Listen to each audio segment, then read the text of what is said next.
各位同学，大家好。接下来为您带来92年学测多选题最后一题第11题啦。他说，在空间中有3张平面方程式分别是派 A、E1、E2。那么这个 E1、E2 都是完全已知、完全掌握啦。那派 A 里面还有一个 Z 的系数叫做是 A， 它还是暂时未知的。那下面有5个选项，哪些正确？第一个选项说存在那么一个实数 A， 或者是存在不止一个的实数 A， 使得派 A 要平行于 E1。好，思考一下有没有可能？要平行的话，代表说系数要成比例，对不对？所以我们就把派 A 跟 E1 的系数写出来，分别是1-4A、1-2E。好，那思考一下这个连续的等式有没有可能做到？没有机会啊，因为你光是这个1/1就已经不等于这个-2/-4了，所以这是一个矛盾的式子，所以代表说你 A 不管带任何数值，派 A 都没有机会跟 E1 是平行的。好，所以第一个选项是不对的。第二个选项说存在实数 A， 好，使得派 A 要跟 E1 垂直。那2张平面垂直，你要考虑的是法向量内积等于0这件事情，所以就把派 A 的法向量，也就是系数1-4A， 好 ，E1 的法向量这都是1-2E， 拿来 dot 看看，好，那要求它 dot 之后等于0，就是 x 相乘加 y 相乘加 z 相乘之后等于0，解出来发现这个 A 是-9，也就是说的确有那么一个 A， 它叫-9。只要 A 一带-9 ，E1 和派 A 就会是垂直的，所以第一个选项是对的。那3、4、5一气呵成，一口气帮你解完。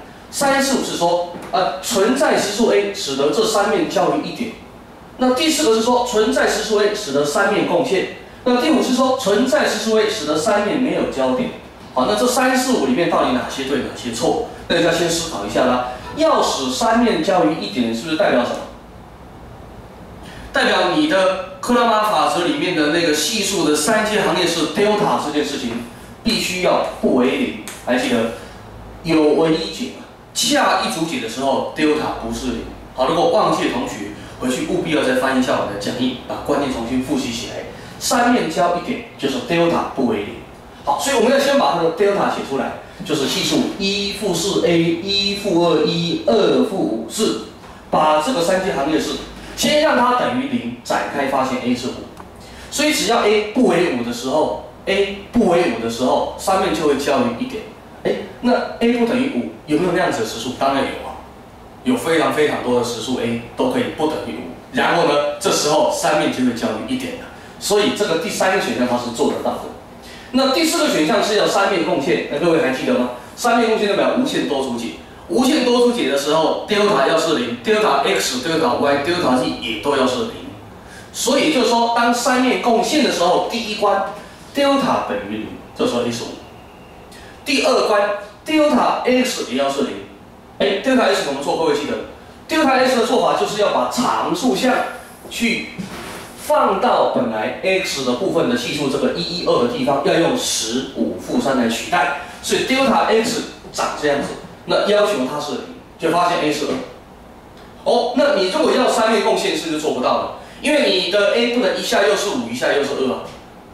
所以这个第4个选项是做不到的，因为你同样的一个 A 值没有办法让 delta 跟 delta x 同时等于0，所以没有办法3面共线，没有办法无限多组解。好，再来第5个选项说使3面没有交点，那3面没有交点是不是就有机会做到？因为我们要找那种 A。那种 A 呢是要 delta 等于0，然后呢 delta x、delta y、delta z 3个里面有一个不是0，就会使它有无解的状况发生，就会3面没有共同的交点，对吧？那个 A 要取什么值？当然就是取5嘛。因为当 A 是5的时候 ，delta 就会是0。可是 A 是5的时候丢进来 delta x 不是0，因为要让 delta x 是0的话 ，A 要是2。所以你只要 A 一带5。它就会没有交点。好，所以第5个选项它是做得到的。所以此题您要选的是2、3、5。不过在结束前，我们再说一次，这个2存在实数 A， 让派 A 跟 E1 垂直的那个 A 是多少？就是-9。3里面存在那个 A 使3面交1点的 A 是什么？只要不等于5的 A 都可以。5也是对的。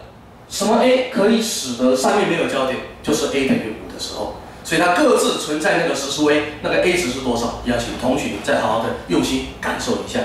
买单。